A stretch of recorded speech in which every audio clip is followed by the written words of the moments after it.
Tracy Arm is a very narrow fjord, which is a very narrow canyon carved by the glaciers with their advances and retreats over the last several 100,000 years. It's a place where we're going to turn back time. When we enter with the ship, the captain's going to turn the ship into a time machine. We are going to go from the present with all the trees on the mountainsides and the rounded mountain tops, and we're start to go back in time.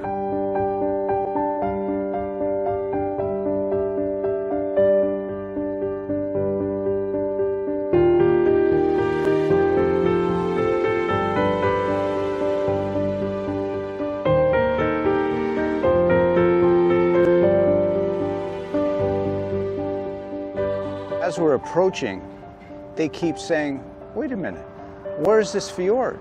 Because all we see is a solid wall of mountains. How can you possibly go into that wall of mountains? Where's the opening?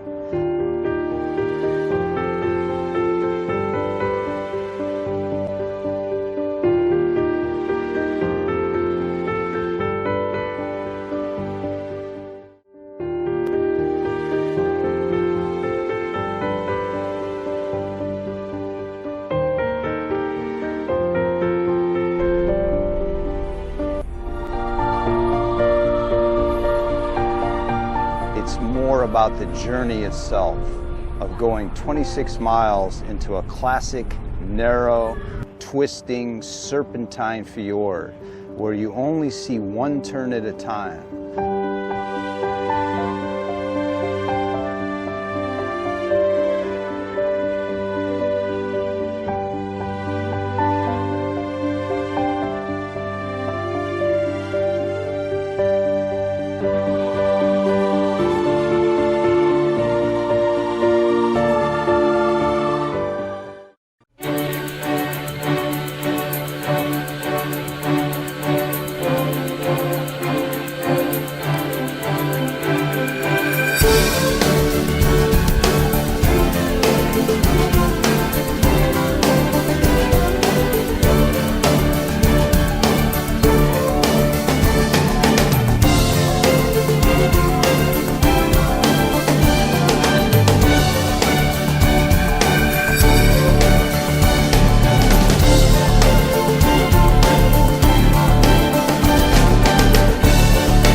I'll take a U-turn.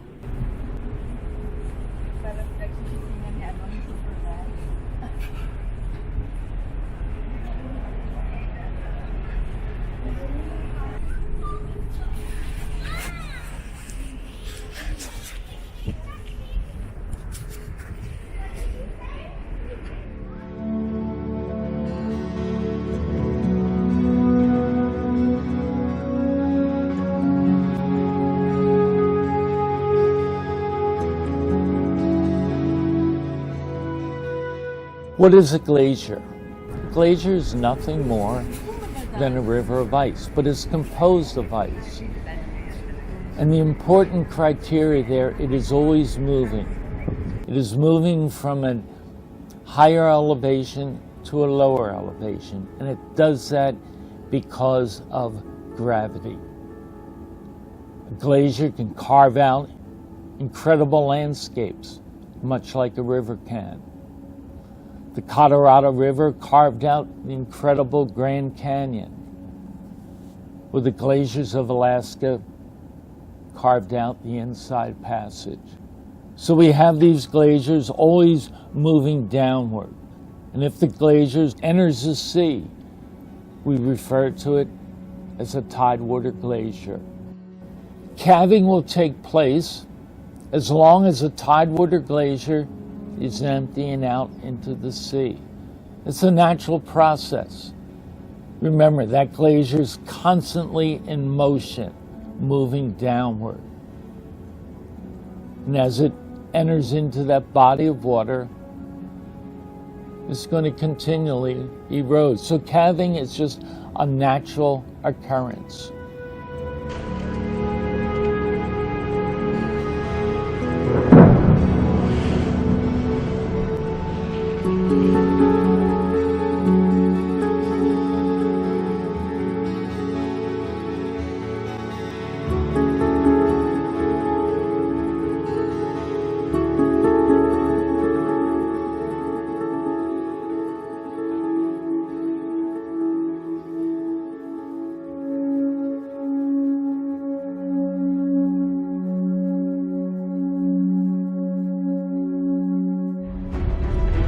Calving is more than a visual experience. Of course, we've all seen photographs and watched videos of ice falling into the water, but when folks get here and they hear the ice falling into the water, they're often surprised. The sound sometimes reverberates for miles, and many folks are even a little bit startled when they first hear it. It makes an incredible impact.